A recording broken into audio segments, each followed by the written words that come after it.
Hi, everyone. With me today, we have the connoisseur of the occult, Andy Mercer. Andy, how are you? I am pretty good. Thank you very much. Yeah, not bad. And also with me is the master of high strangeness, Steve Ward. Steve, how's it going? Very good. It's great to be the master at something. And I'm Susie, in case anyone didn't know. So today we're here to talk about Passport to Magonia by Jacques Vallee. Jacques Vallee, if you're some Americans. If you're a Philistine, right? Okay. So, by all accounts, a book that is about UFO pilots potentially being the Fae would be right up my alley. However, I did not like the book. I did. Why? Listen, I have to go work on my transmission right now. I think at least part of it's generational, to be honest. And while I know, it's a different time, different mentality, I don't care really, because, I was raised by someone that was really progressive and was, from the same generation, if not a little bit older than him. And also, I think it's kind of, and I know, again, I can hear the booing, but it's kind of like Star Wars for me. I didn't see it as a kid. When I finally watched it, which was only a few years ago, I'm like, this has crappy graphics and the plot's full of holes. Because I didn't see it when it was new, when the graphics were advanced for the time, or special effects, I should say. And I don't have any childhood fondness for it. But I'm hoping maybe the two of you can kind of reel me back. Well, all I can say is, Susie, if I don't fix that transmission, I'm not going anywhere. Can you be more specific about what it was, particularly that grated your cheese? So the stories in it were good. There's a couple of my favorite stories ever in it. I feel like he made a lot of assumptions that he expects people to just accept because he's an expert. It was a little bit ego forward, but so I've been trying to justify it in my brain and soften it for myself.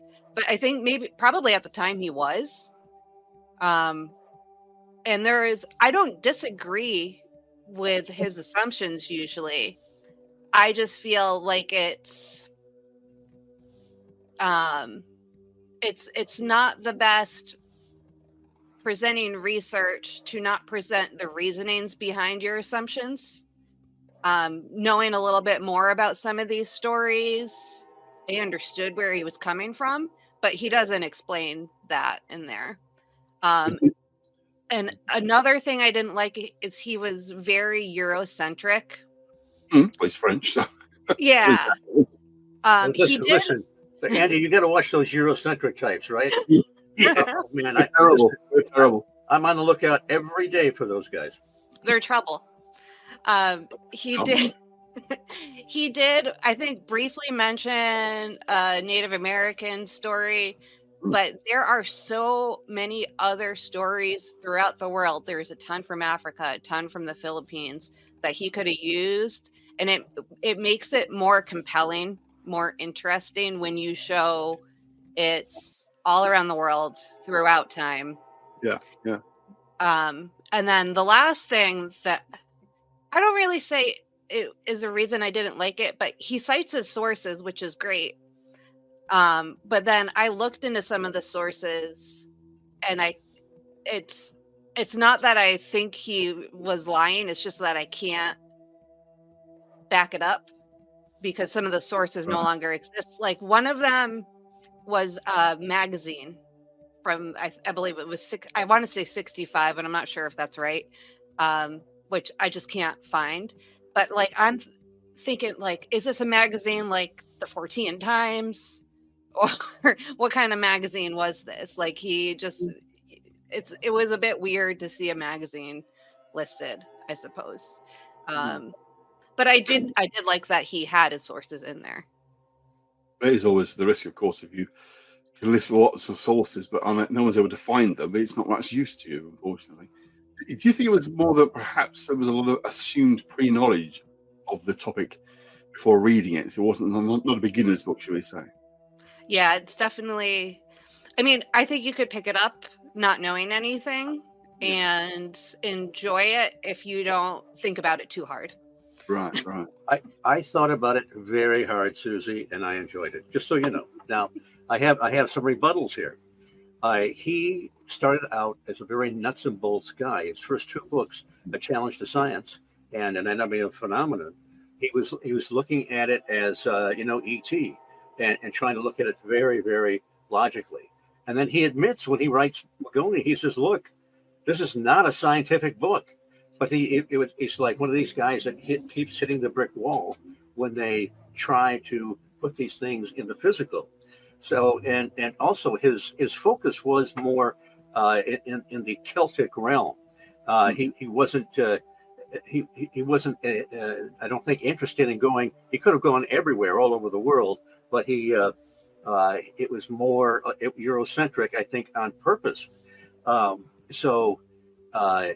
think that and also his that this was one as everybody here knows. The name John Keel ring a bell? Okay, well the 2 books that just completely changed my thinking was first Operation Trojan Horse by Keel, and then shortly followed up by Magonia, A Passport to Magonia. And it just changed everything for me. And so I don't agree with your criticisms. I think that he started out with maybe the more Eurocentric view, which is great because if you look at Celtic folklore and so forth, and some modern day UFO experiences, the patterns are phenomenal. I mean, with missing time and the way that some of these entities looked and so forth. So I disagree with your initial. I'm not going to say diatribe because it was not a diatribe. It was a very well reasoned. It was a very well reasoned diatribe. Let's put it that way. And my criticism is kind of a catch-22 because I liked that there were varied stories, like there was a lot of stories, but at the same time, I feel like he could have gone into more depth on some of them and, analyze them a little bit further, but then it would have been like a 10-volume set, well, right? Speaking of a 10-volume set, if you go to the trilogy he wrote about 20 years later, Dimensions, Revelations, and Confrontations, he revisits some of the Magonia stuff because at that time Magonia had been out of print for maybe a couple decades. I don't know, but he does expand more. I think you might appreciate more of his writings and his viewpoints if you go through those books, and especially if you get into Messengers of Deception, that sort of thing. I mean, to me, Vallee is brilliant. He's almost as brilliant as John Keel. Okay, I mean, just a hair different. But yeah, I was blown away by Magonia. So there you go. I will say it is like a great source to kind of use as a jumping off point to find interesting stories and look deeper into them. And that's what he did in that trilogy. I also wonder if it was probably one of the first books that looked at the whole world of these phenomena from that perspective. It had been, as you said, his early works were predominantly nuts and bolts UFOs, and at the time, most books were nuts and bolts UFOs. There was nothing, it wasn't a lot around that approached this topic this way. So he was kind of almost coming in the dark a bit, sure, because there was no kind of way this had been done before. And I get the idea, certainly he was looking for lots and lots of stories that are mainly European, as you say, of examples of high strangers, very weird occurrences that don't fit the usual windows. And then you suppose you have to then rely on what texts are available to access at the time when he wrote this, of course. Being a European, being from France, of course, he had a lot of access to French material, to European material, to English language material, which would have covered, obviously, Europe and English-speaking countries, areas of French. But he was writing for an English-speaking audience, so it was probably going to be focused on more of those European areas. But yeah, you could have written a multi-volume edition of that by covering stories in other parts of the world. So I'm kind of in the middle, I suppose, between the two of you. I think it's a good book. It does have its flaws, and I think Susie's right. It does kind of jumble over a little bit. It kind of is a bit hit and miss on what it's talking about. It does tend to meander.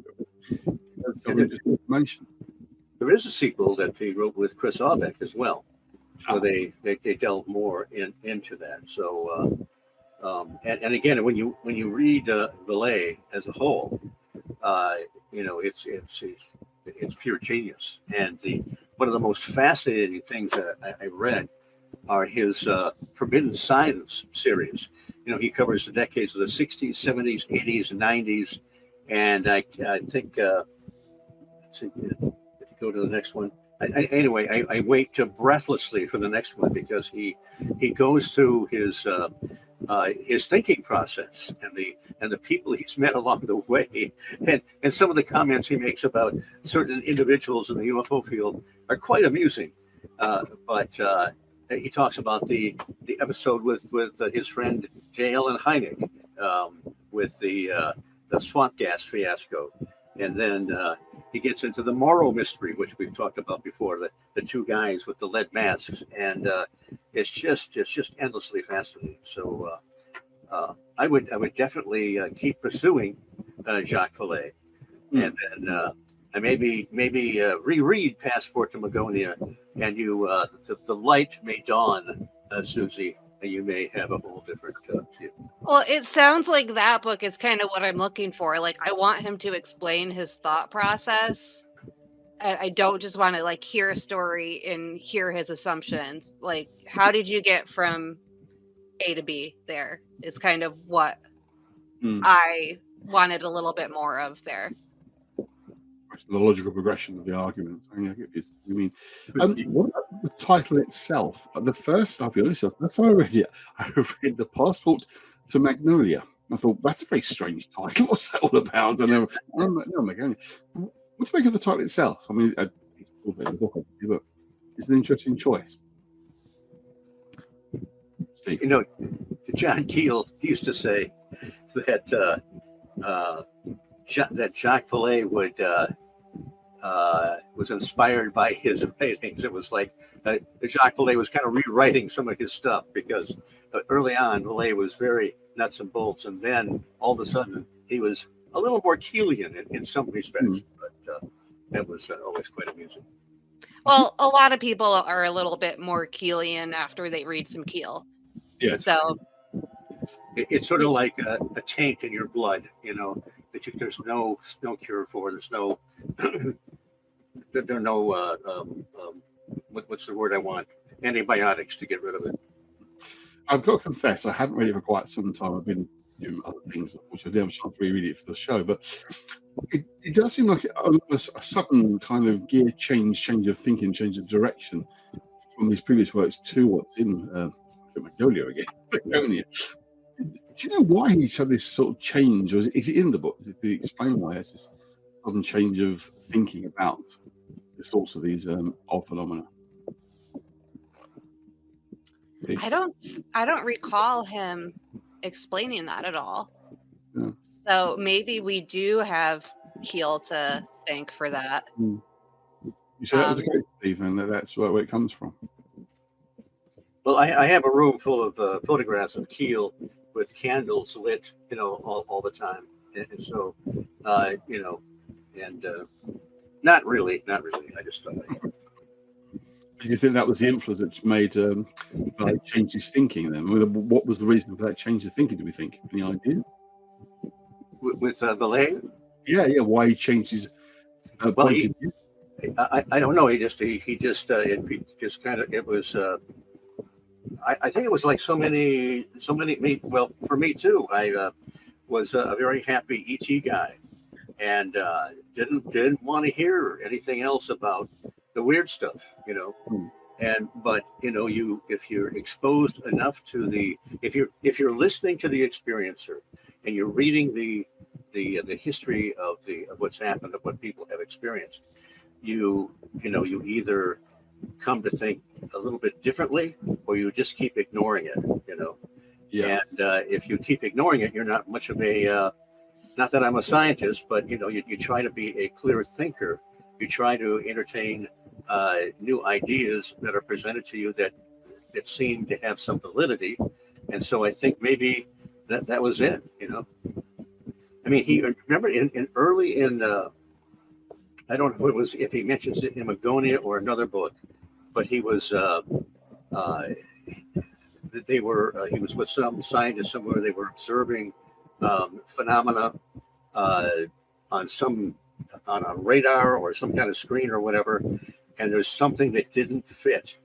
So the scientist just destroyed it.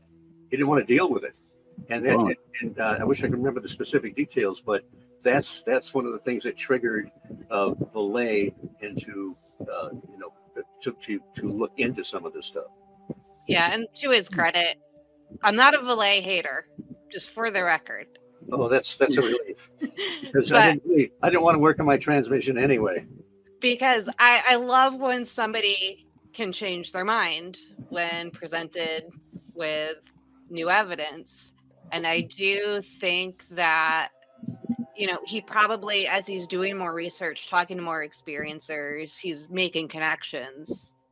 And, eventually he's like, oh, that reminds me of that story I heard as a kid from folklore. And he probably started putting that together from there. I mean, when I first started looking into puckwudgies, I was an atheist, didn't believe in ghosts, I didn't not believe in UFOs. I just didn't care. They weren't interesting. Yeah. And then, I started reading the eyewitness accounts, and that started to kind of intrigue me. And I got, more into it, and I started seeing like these similarities and things I couldn't, logically explain. And then, from there started, seeing the connections like puckwudgie sightings with orbs and Bigfoot sightings. And then, okay, where there are other places with orb sightings, maybe I could find some puckwudgies there. And then you look and, you end up in, looking into Mothman from puckwudgies eventually, right? Yeah. So it's like unraveling a sweater when you start looking into phenomena sometimes. Well, of course. Oh, go ahead, Andy. You can speak up. Of course, he was the inspiration for the French scientist in Close Encounters of the Third Kind, played by Francois Truffaut. Yes, of course. And it's interesting because Jacques Vallee was trying to convince Spielberg not to make it E.T.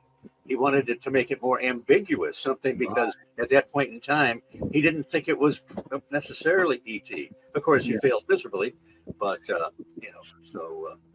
but he tried. More straightforward having this little green men, or little of colour they were, rather than being kind of either coming from the mountain or they're coming from the spaceship. Great soundtrack, though. Great soundtrack. Much better than Murder by Decree. Go. A funny little coincidence, actually. This is true story. Just very recently, I was watching a documentary. I think those unsolved mystery programs. There was a UFO event on, and I think it was. I haven't seen those for ages. I have to watch it again. So just quick to see for the TV guide on the TV, see if it's actually on, and it was actually on at that moment on our Channel 4 in the UK. It's like, well, that is a weird coincidence. I have to say, you're thinking about it, and it's actually on TV. But yeah, it's very cool. That is who the character is based upon. Yeah, I was, just for an aside, I was very disappointed in Close Encounters of the Third Kind. It was so uneven. It could have been such a great film, but they went crazy with this building the mountain thing. They just focused way too much on that, and there are elements of it I really liked, but I'd agree with you. The first sort of if you see his 3-act film, the first act where the UFO phenomenon first starts to happen, I do find that particularly, that's quite chilling, quite spooky. That's really good, and it does kind of descend into this this very slow pace. The third act, especially with the UFO arriving, and then all the scenes of that, which it's like down. But overall, it's a good movie, certainly. But yes, as you say, he is the references. The character is Vallee, literally in the film, in the form of that friendship whose name you just have completely forgotten. But yes, I always thought that it was a logical progression to move into that kind of territory, because we had so many different kinds of phenomena that are reported around the world, different forms of strange, as we like to call it. To just have can't UFOs, spaceships from other planets, can't be ghost phenomena, it's all that kind of stuff, and there's no meeting of the two. It makes sense when you think of the vast range and variety of these things. I mean, almost no two UFO experiences are alike. You look at all the hundreds of different shapes and forms of actual spacecraft UFOs. They're all the different kinds of supposed aliens, hundreds of them. It's like, well, can they all be so different? Why are so few reports of the same creature being seen over and over again, apart from Bigfoot, as we could say? But certainly the wide variety begs the question of, are these hundreds of different alien life forms all coming to Earth and going off again? Or is it something else that's going on? Is this high strangeness, this manifestation of extreme extraterrestrial kind of area, instead that we are talking about these kind of things that do take on certain forms that adhere to different cultural ideas? And that, to me, is what the way is really kind of expressing it. These are brilliant examples of this oddness appearing in a certain way, in a certain form that's adhered to the culture that was identifying or seeing them. Well, as I've said many times before, in the olden days, we had the coolest aliens, humanoids, whatever they were. Kelly Hopkinsville, Flatwoods, the Cisco Grove aliens, and on and on. And then, toward the end of the 70s, we had Close Encounters, and then we had that cover nobody will ever forget of Whitley Strieber's Communion. And then the grays kind of, you used to be able to find a gray once in a while, and then they sort of took over.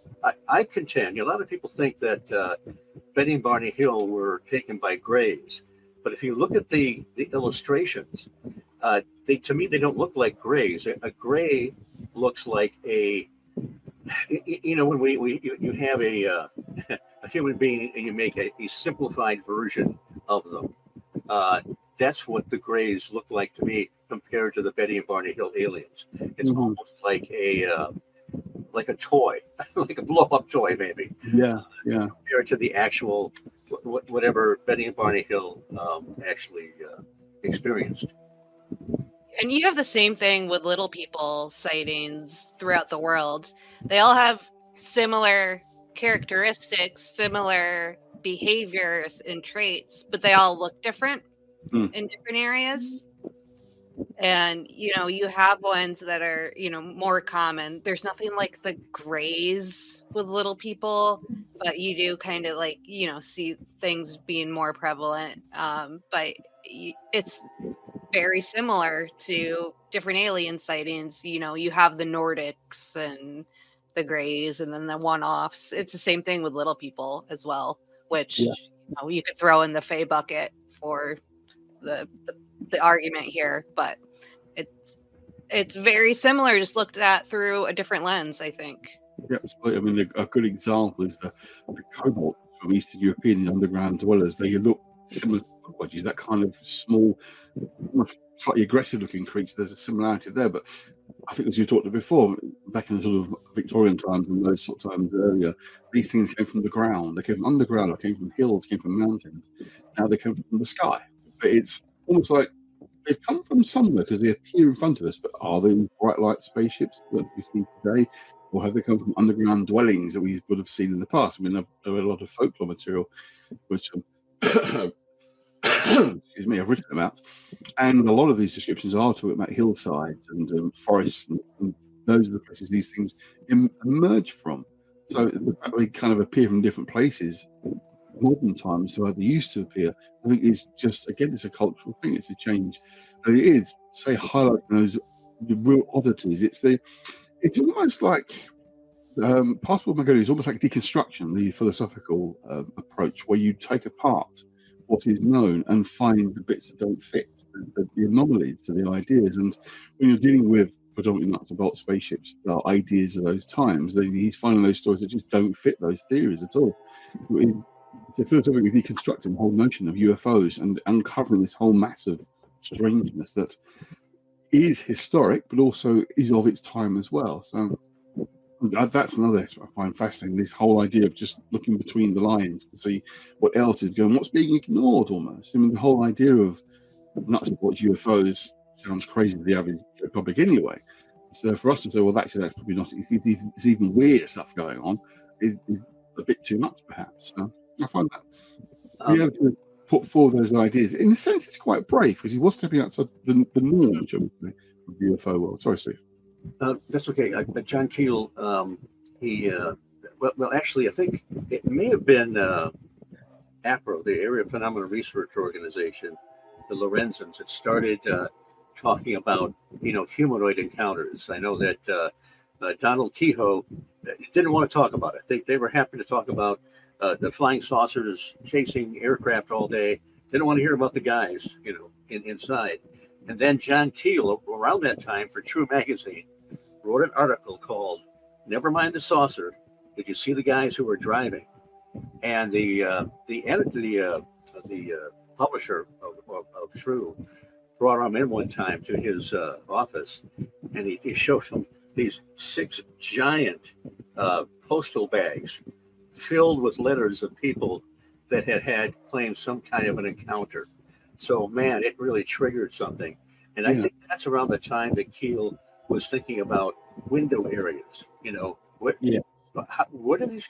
They seem to pop in and pop out, including cryptids. They come in, scare the crap out of people, maybe leave some footprints, air samples, and then they're gone. So there is something, whether we follow Keel's transmogrification of energy, or whatever, it seems like perhaps, and with what Susie was saying, perhaps these things simply manifest differently. And I can't help but think of Sir Arthur Conan Doyle in The Coming of the Fairies, saying that the appearance of the fairies is determined largely by the person viewing them. And he said that a long time ago, and I think he was right. I agree. I mean, I often cite the example of Martian Chronicles, the scene with the first Church of Mars, because I remember as a kid it had quite an influence on me, obviously, but that's the same idea. The guy was, the vicar was seeing Christ at the back of the church, and the marshal was saying, "Stop doing this to me, it hurts. I'm appearing how you want me to appear. That's not my appearance, but I'm getting it from you. And you're enforcing that upon me, and I don't want to be like this." And, that's one of the things I think that when you approach these kind of experiences, they're outside your norm. If you've got an idea of what you think UFO is supposed to be like, then you might see a UFO as it's supposed to appear to be.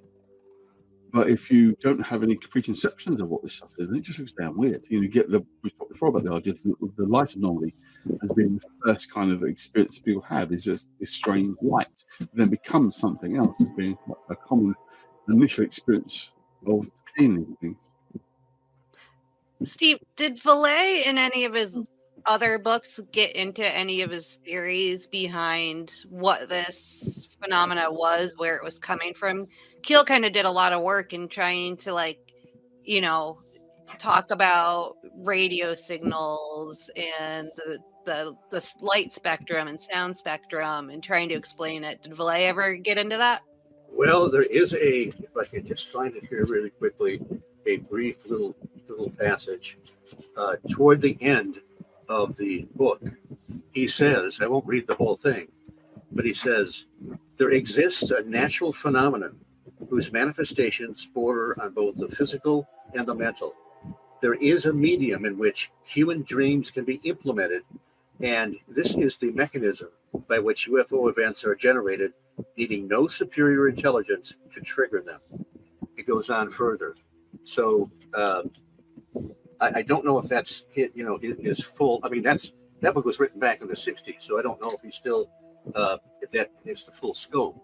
But it sounds a lot like Carl Jung.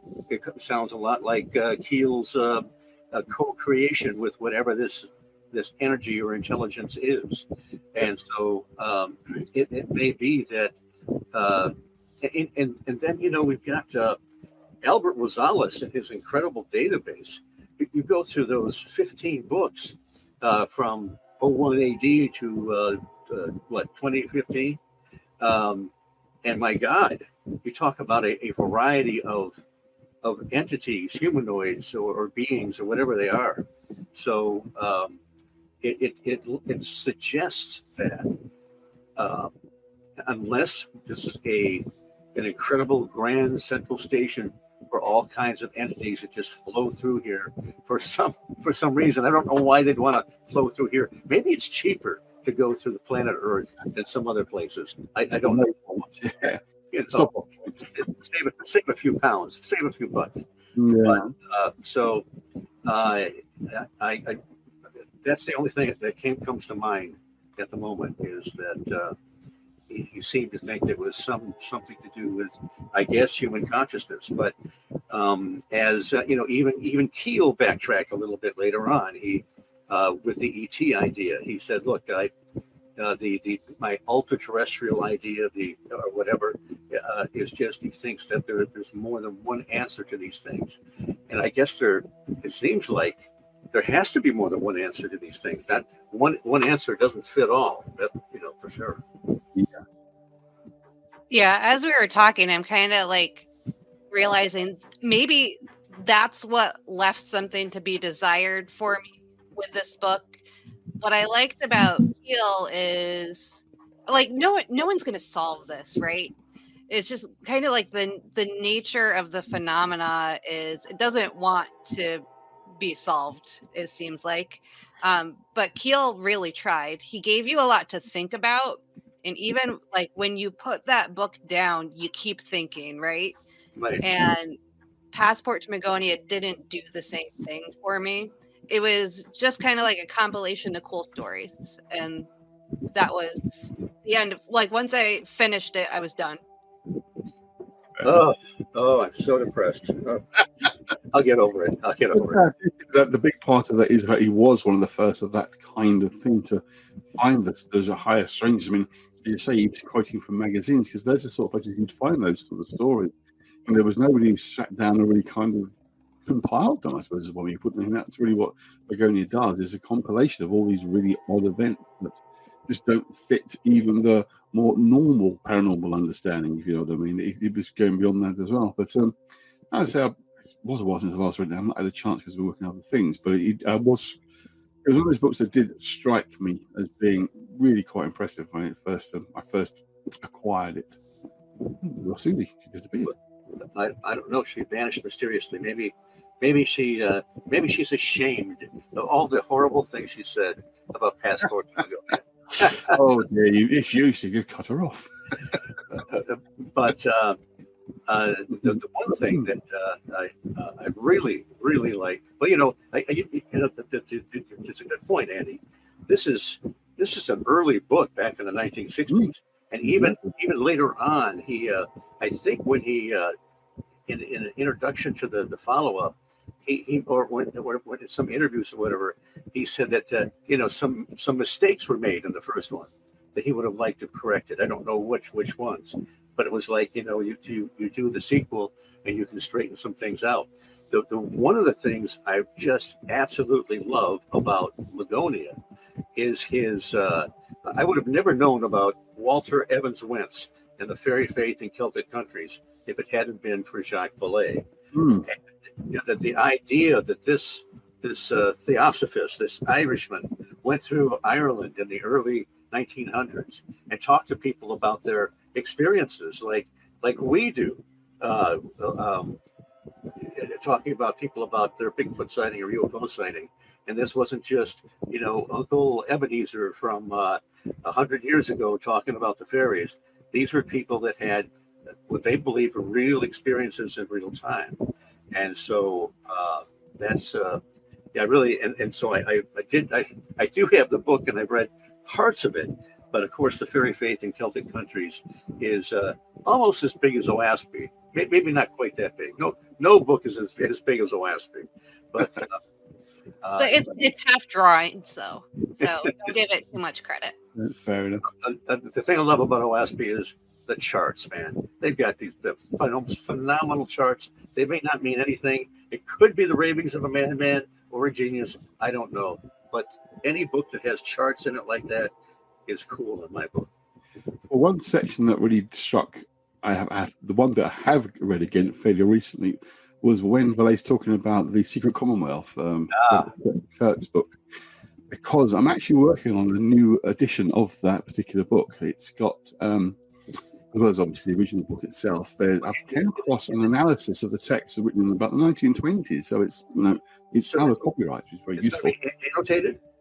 It will be partly, yes, because what I've found is an analysis this guy has done of the text, which was published in the 1930s, I think it was, or 20s, and it's the only time it's ever been published. It's not been done again. I managed to find an early copy of it, so it's out of copyright. Oh, that would be great. So I'm actually working for another friend of mine who runs Troy Books. I'm working on this for them because they're doing a lot of series of these older folklore books.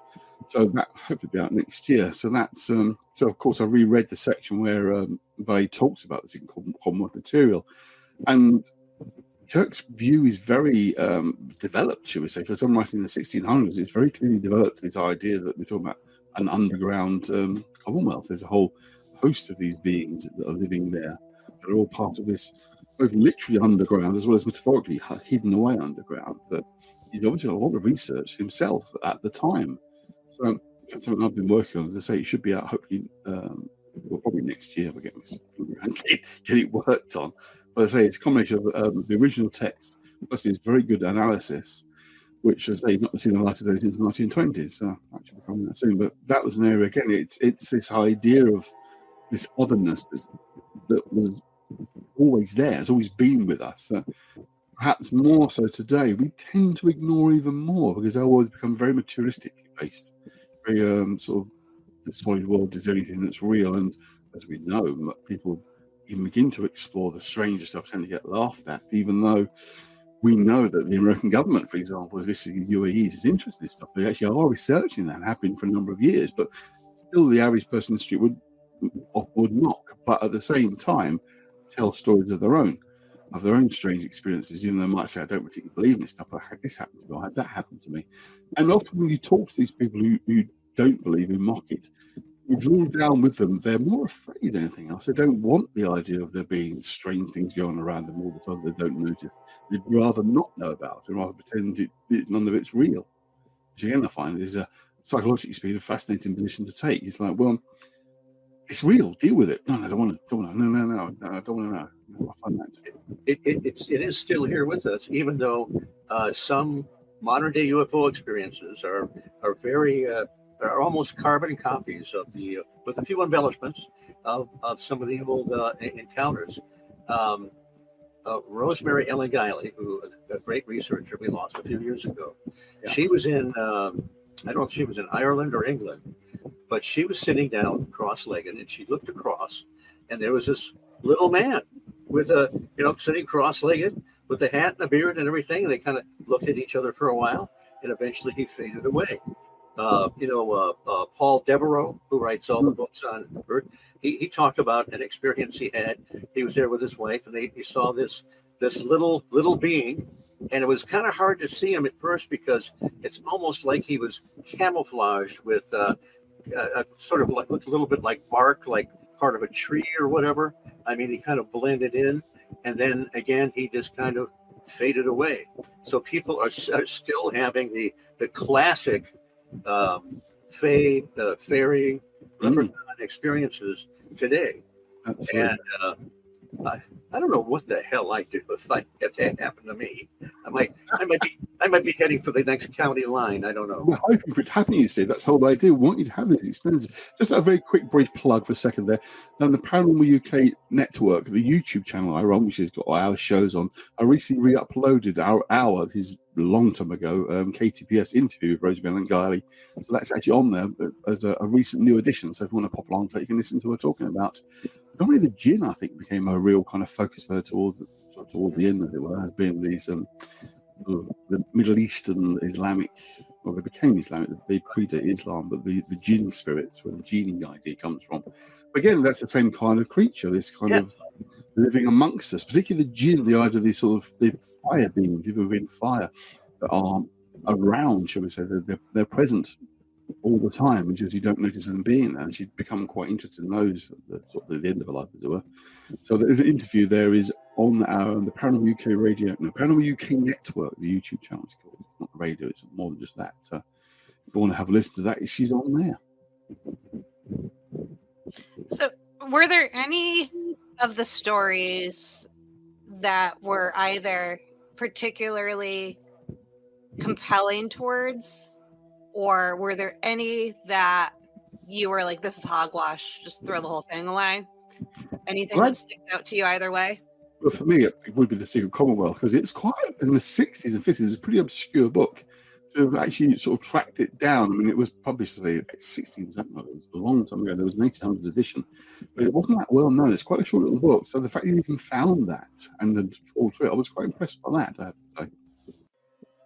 What about you, Steve? So, and I know I keep comparing him to Keel, but there was one story in there where, you know, Keel in Mothman Prophecies talks about only men get symptoms of STDs after UFO sightings. And I said, that is a load of horse crap when I read that. I had the same experience reading this. There was one story where a married man was gone, I think it was 6 days, and he just disappeared. And then he came home and said, oh no, I was out playing my flute. I was only gone half an hour. There were these weird little men that were there, but I swear I was only gone half an hour. And I think that the evidence he used to make it compelling was that the man was clean shaven after 6 days. I'm like, yeah, he shaved at his mistress's house before he came home. Like, big deal.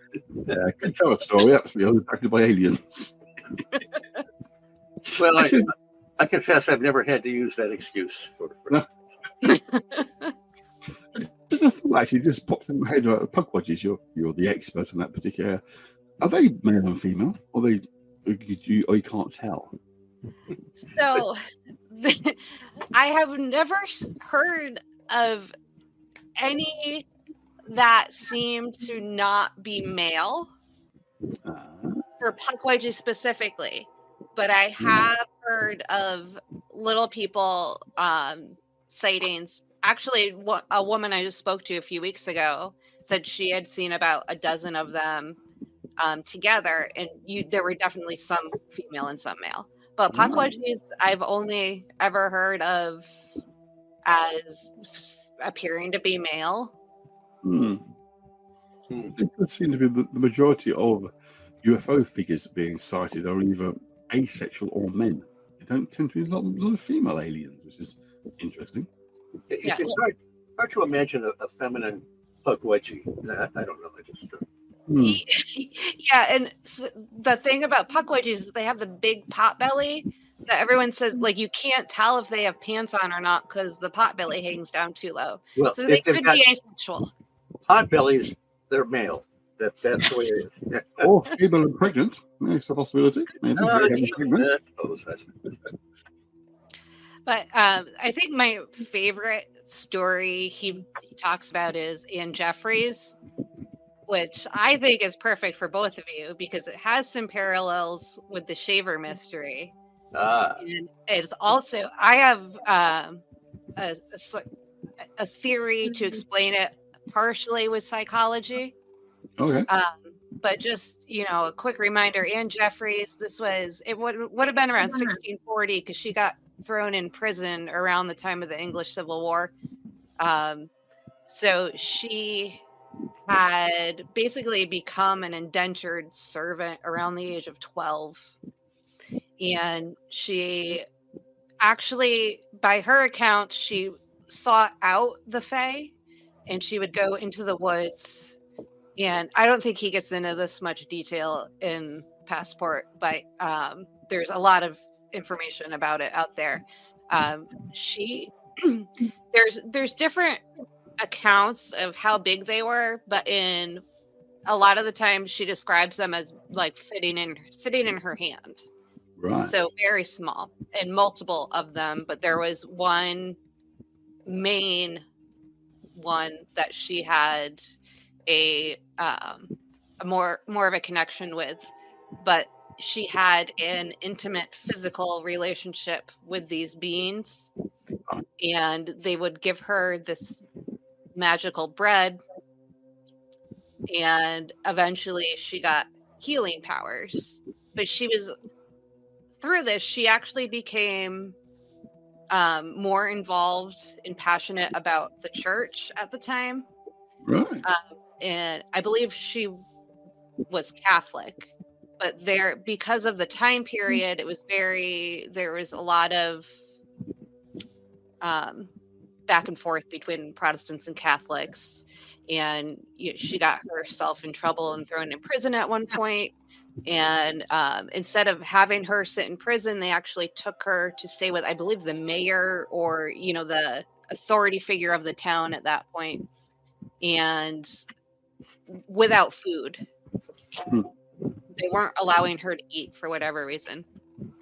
But she did fine because these little people were bringing her the bread.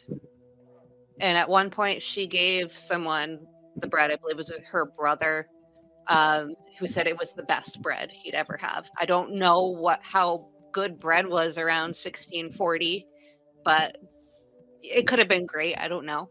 It was probably Sarah Lee, but go ahead. But what it feels like to me is that she experienced some kind of abuse, and this was kind of a psychological getaway for her. Yeah. But the trauma from whatever abuse she was going through maybe opened her up to be able to tap into something, because she was very much known to be a healer, and pretty successfully, because this was 1640. She didn't get locked up for witchcraft and executed or anything, right? She was still in the good graces of the church, even though she spoke openly about this. And she even talks about, well, everyone in town loved me. It just seems weird, like the time period, and then she's getting the special treatment staying with the mayor instead of in prison. I think that might have partially been because she was kind of inciting religious fights in the prison, and she was a woman too, so having a woman in prison can be problematic. But I think there was a lot going on in her real life. Weren't some of her experiences in a trance state where she didn't leave her bed, but she had all these imaginary experiences with the fairies? Yeah. And if it wasn't for that very physical, tangible bread, you could write it off as just, delusions or dreams or what have you. But the bread and the healing, there's something else going on there, I think. There's another incident that Vallee talks about, Knock, Ireland, where they see it's raining and they see this light up above, and the three figures, I think, were the Virgin Mary, John the Baptist, and can't remember what the third one was. But people were seeing these images there, and they would go up, and one woman went to put her arms around Mary, and it just went right through. And the rain wasn't touching the area. It was, but the thing is, if this was seen in a different context, I mean, if there were aliens, in the little silver suits, it would have been, it could have been the same type of phenomena, only viewed differently. But in this way, it was viewed in a very religious context, and I always thought that was a fascinating experience. It draws me kind of idea that it's maybe that they present themselves that form, or that's simply what you see it as. It's the kind of thing your brain seeing something it doesn't understand, but starts to form into something that makes sense. So you're seeing a religious figure, even though what is actually there, it does not look at all, because the brain can't really comprehend it. I mean, I always start with this parallel story. The American natives, and if the Westerners first arrived, they'd seen from the American native stories, they appeared on the shore from nowhere. Because the ships are out there, but they had seen nothing even remotely like that. The brain couldn't even see it. It was like almost deleted out. So if you've got this kind of amorphous thing that you can't make sense of, your brain latches into what makes sense for you. I mean, it's a human psychological phenomenon. We all do it all the time. You take anything that's got two dots on a line and you see a face, even though it's just two dots on a line. Our brains are geared to pattern recognition.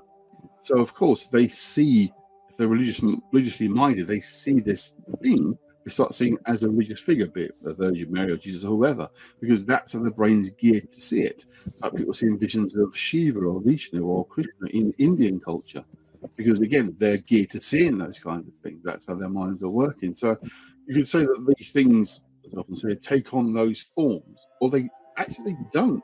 They stay amorphous blobs, but our brains see them as that, which goes back to what you said before, Steve, about the Jungian concept, that it's archetypal, that those forms are in our subconscious, and the things don't even form into that imagery, but that we still see them being like that, because that's how our brains are geared to work. You think because the context of it was a Catholic belief system, Exactly.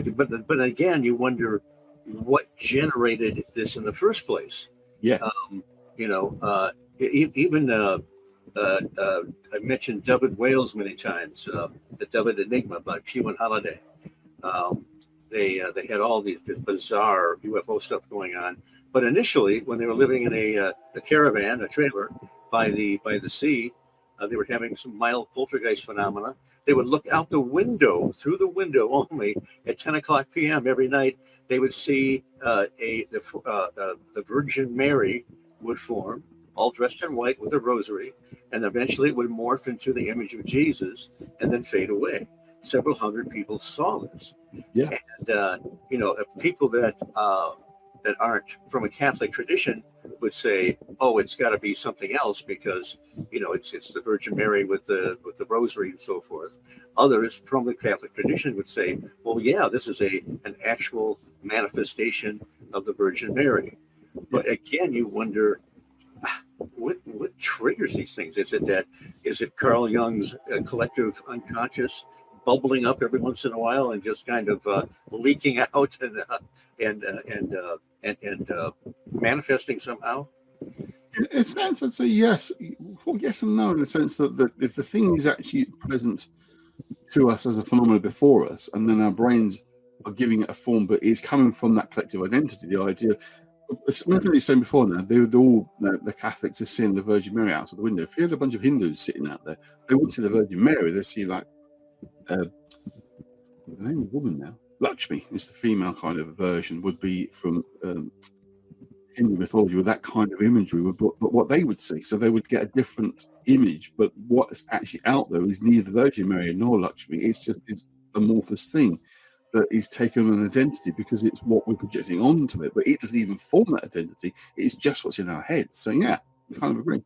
I think brother and sister sheep herders in the 1800s, I'm not sure, in France, they saw in kind of a ravine this sort of like a UFO, sort of like an egg-shaped object or some kind of a round glowing object.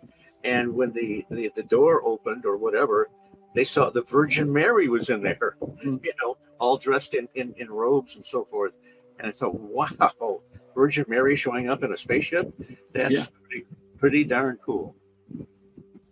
I would say you fit that kind of, again, that phenomenon that what you see is what you're not even consciously expecting to see, but it's adhering to what your belief system is.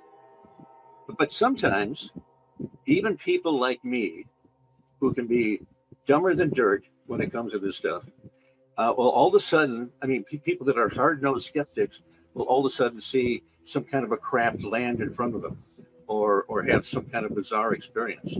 And that's always interesting, that someone that is just, it's not on their radar, they don't believe it, and then all of a sudden, bam, it's right in front of them. That's why the Bill Russo Pukwudgie sighting is one of my favorites because, when I talked to him, I asked him, have you had any other experiences or, anyone else, he's like, I'm not into this stuff at all. I just saw a weird thing once. Yeah. That was that. And he really he didn't know anything about Pukwudgies when he saw them, which made it more interesting to me. It was, someone else that posited, oh, I think that's what you saw. And he just went with that because he didn't know anything else. So, but it is weird. And the story, I believe it was in Germany of the army that disappeared into a cloud that Vallee talked about. Right. It's the same time period. They're from the same place. Maybe they all have the same beliefs, but what kind of beliefs make you disappear into a cloud? Yeah, none whatsoever. You're sort of saying the dimensional gateways opened up. Light is missing 411. Yeah. Oh, yes. There's some parallels to that. They do seem literally to disappear, and occasionally turn up in very strange places, miles away from where they've disappeared from. But I think, just going back to something Steve was saying before, I think with our modern mindset, even if you don't believe in UFOs at all or anything, you have been exposed to the idea. You've kind of not been. So you've been on TV, you've been in the newspaper or whatever. The idea is in the psyche, an effective psyche. But if you look at the older sort of Victorian and pre-Victorian folkloric stories we were talking about before, they never come from the sky. They never come from spaceships. They never came from these lights because there was no conception of that. The idea of aliens from other planets, there was no idea of that. So these things were never described like that. They were described as coming from the ground, they're coming from mountains, or from the woods. So, there is this, even if you're a skeptic non-believer, you do have in your mind an idea of things like UFOs because it's in the general psyche, the modern psyche now. And there's a kind of parallel with something I've done a lot of research into as well, which is sleep paralysis and hypnagogic dreaming phenomena, where people have these experiences of things being in the room with them and they can't move. I won't go on it a lot because I thought this so many times you'll get bored with talking about it, but you get a certain image comes into mind of what's in the room with you, and it's definitely based on your belief systems. My research showed people interested in the paranormal, ghosts, even just horror films, would have what called the old hag, this witch figure in the room sitting on their chest. You're into UFOs or just Star Trek or just space generally. You typically see aliens and have abduction experiences instead. Now, neither of these were real experiences, I believe. They were psychological experiences. Because those who had no interest at all in either would see things like family members. It was definitely geared to what you believed. And if you have a strange aerial light phenomena, you're going to think UFO because it's what we believe in these days. It's what's in the psyche, if you like, in the general populace. Whereas if it was in the Victorian times, you wouldn't think that for a moment. When some of the stuff I've come across directly, these strange encounters, they sometimes appear from nowhere, much like the American agents in the ships. They're literally popping out of nowhere, and so these figures are in front of them. And talking about greys, actually, a story that's always stuck in my mind with these two young men that were seen that were grey-skinned children who seemed to magic a cow off a cliff and back up again, which is pretty bizarre. So there is that kind of, if you don't have an idea of where you think these things are coming from, it's not in your psyche at all. They just appear from nowhere. But if you have been even slightly exposed to anything like Star Trek, Star Wars, you still have a science fiction idea, then you see a UFO. Steve, you have to stop believing that you don't experience things, because maybe if you just tell yourself you do, that's when you're going to see a UFO. Susie, it could be because I just might be a little slow. When I was in grade school, early in grade school, they thought I was a little slow, and they were probably right. But I got faster later on.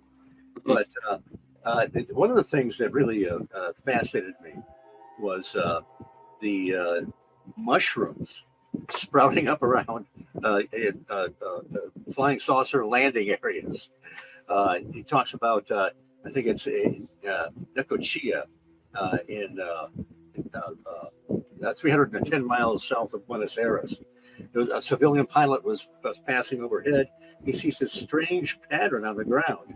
And so he alerts the military, and they go and they check it out. and it's a place where an alleged flying saucer had landed. And there is a circle of 9 yards in diameter of 8 white giant mushrooms growing there. And I thought, holy cow. And then they mentioned there was supposedly some other places. And I went to my archives here. This is the old Skylook magazine, which became the MUFON Journal. And there was another incident. Let's see. It was the two technicians from the National Highway Department, two inspectors. They're, what is it, Yokel to Zanta was their jurisdiction. And some children, there was a school nearby, and some children said if they had been working on the other side of the hill there. And they thought, what are they talking about? And it turned out there was supposed to be some strange lights or whatever had come down. But so they go over there and they find that there's there are actually tripod marks and burn marks suggesting perhaps some kind of landing, perhaps some kind of hoax, who knows. But then they found around the tripod marks were these mushrooms growing. And there were about 7 of them altogether. And they were about, the heads of them were about 8 inches in diameter. And they're growing in this, it's a very kind of a barren, rocky area. I mean, there's no reason a mushroom should be growing there.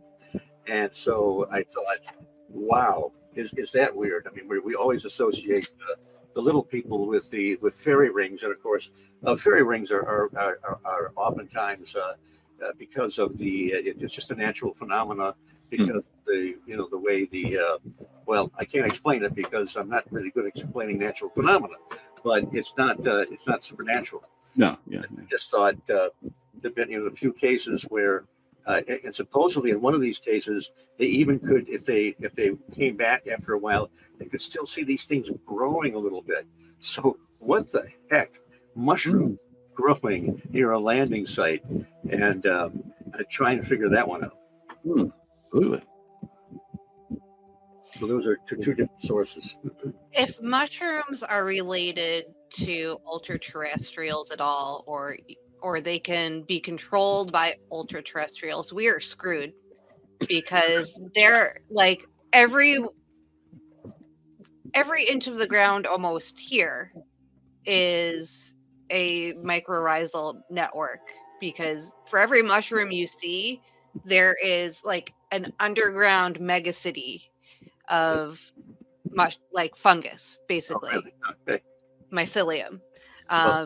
So like they're everywhere. So if we ever go too far and really tick off the ultra terrestrials and they can control the mushrooms, we're goners.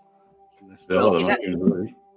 As much as I go to Village Pizza here in town, which used to be a Chinese restaurant where a famous Mothman sighting occurred, I never order a Mothman pizza because its wings are made out of mushrooms. Oh, cool. Stay way the hell away from that. Certain kinds of mushrooms should definitely stay well away from them, that's for sure. They're very nasty. I think some are very delirious effect, shall we say. You might see little men if you ate those. Either way. Oh, yes, I think so, yes. Oh, I can't. I just cannot do it. Certain things I cannot consume. I don't mind the odd well-made mushroom, but yes, I can see the risks. All right. So I have to say, I do feel a little bit less grouchy about the book after talking to you guys, which I knew I would. Good. If we were to score it out of 10, what would you say? 4.5. Okay, fair enough. We'll We'll do that. To quote another show, Steve Toupee nearly fell off then.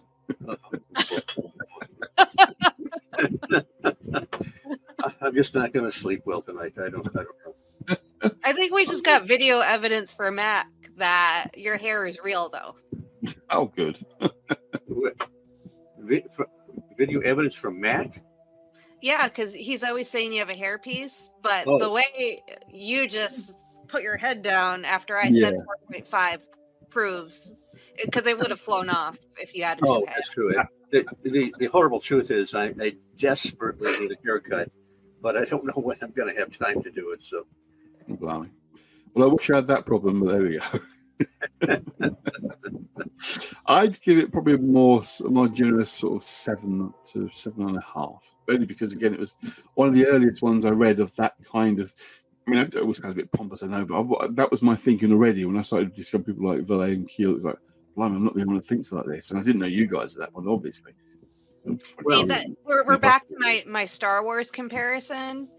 So, like, if Star Wars is one of the first sci-fi movies that you watch, real impressive, probably.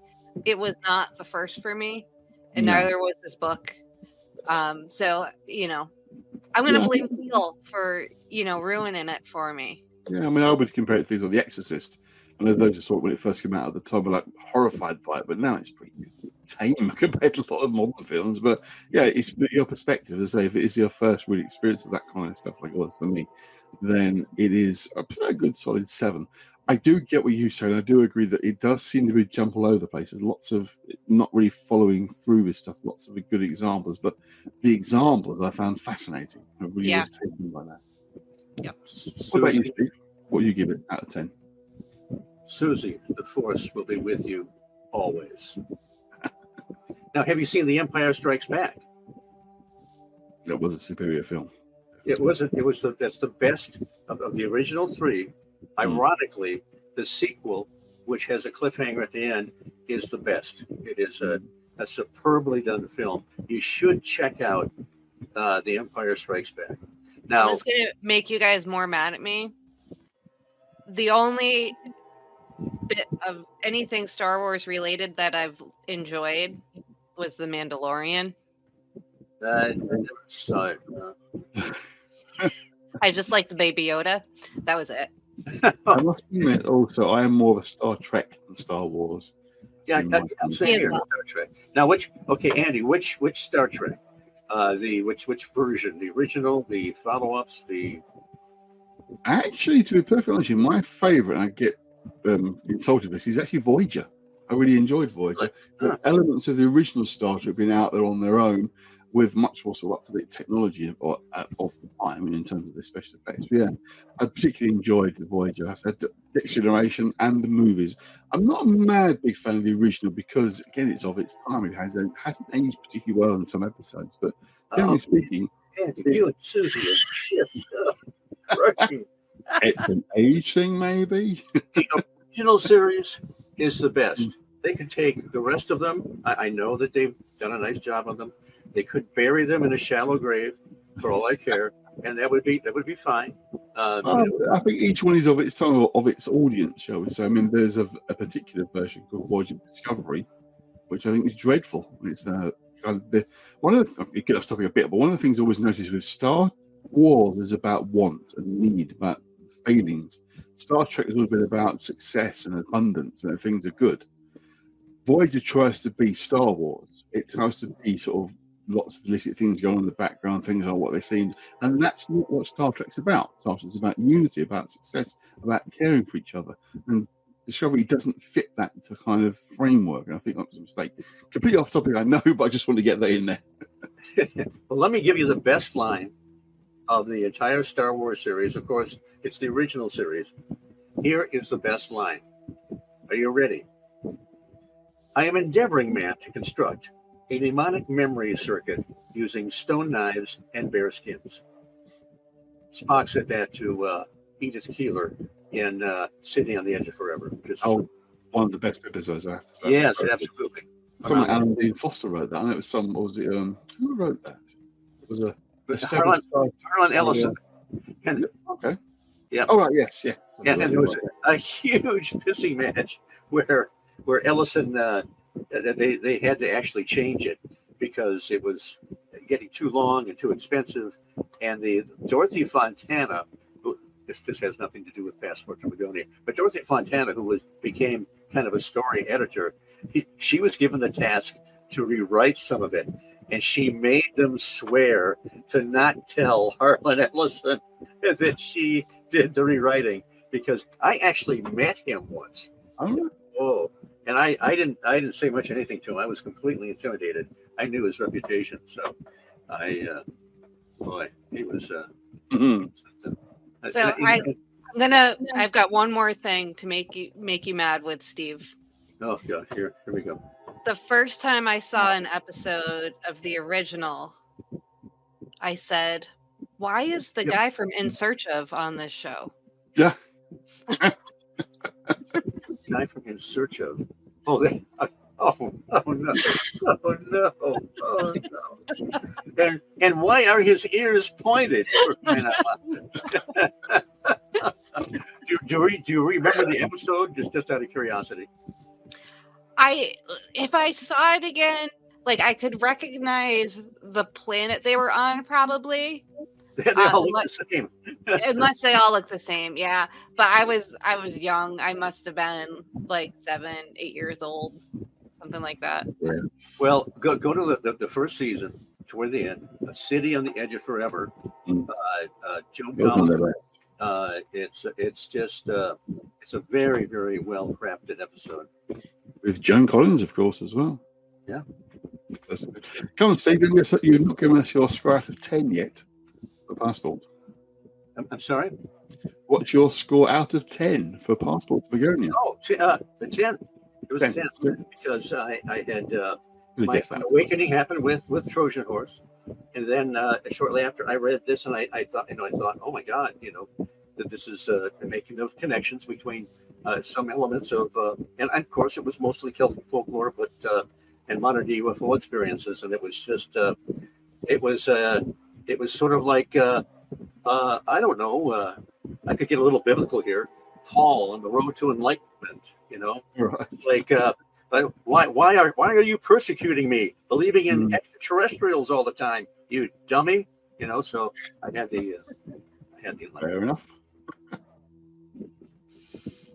I don't know what that brings our average to, but I think my score could come up if maybe I read another Vallee book. Oh, you listen. You have Susie. You have to read Dimensions. Dimensions, Confrontations, and Revelations. You've got to read those 3 books. But also with your view of the trickster and all the sneaky stuff going on, you have to read Messengers of Deception. Also, that's a must read. And and listen, they're expensive, but if you can ever get out enough shekels to afford the Forbidden Science series, I don't know if I'd start with the 60s. I would start with the 70s.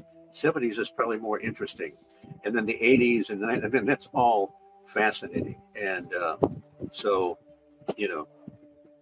Well, to answer the question, it would give us an average of 7 out of 10 between the 3 of us. So I think that's fair. not too bad. Good thing I'm here to get the average up. Thank God I didn't take the night off. That's all I can say. Definitely.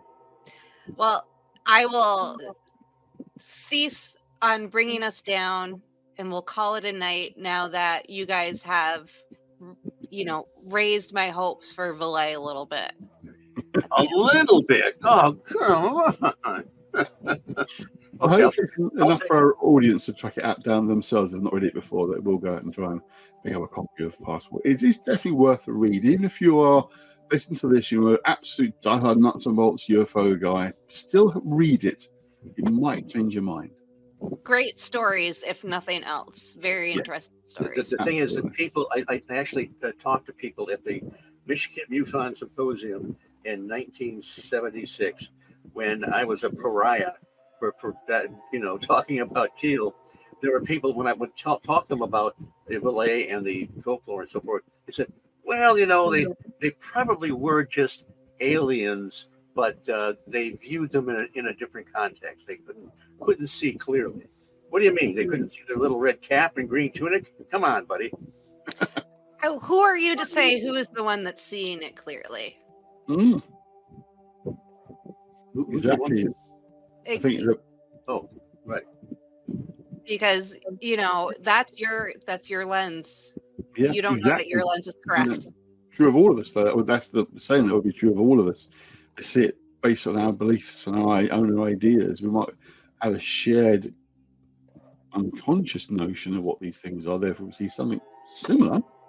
But yeah, I don't think they have a set identity. I mean, you read reports of people, groups of people have had UFO experiences, and they do often describe something slightly different because that's how our minds work. Yep. And the caption for tonight under tonight's show should be, "What's the guy doing on Star Trek that should have been on what was it? In Search of, right? That's Yeah, what was he Guy from doing? In Search of doing on the show. Yeah. I was little. Fair enough. okay. You're still little, right? In a way. I think way taller. I've been the same height since 5th grade. Really? Yep. I was the tall kid, and then Well, that happened. I think I'm shrinking, so before long I'll probably be about your height. Well, I'm afraid you're probably right. You probably are shrinking. I must be the very last time I got measured at the hospital for different reasons. According to the measurement, I dropped below 6 foot. I've been 6 foot since I was 14, and now I was same as 5'11" and a half. I thought, well, that's like okay. 5'11" and a half. That's much shorter than 6 foot. Was half an inch. But I definitely thought, oh, I am aging. Obviously, I am shrinking. That'd be a great movie, Honey, I Shrunk Andy Mercer. Yeah. The years shrunk, but the years of toil and pressure have shrunk me. All right. Before Andy shrinks so much he disappears, let's say goodnight to everyone. Yeah. And thanks everyone for watching. And we will see you next time. Indeed. See you Good all. night, all.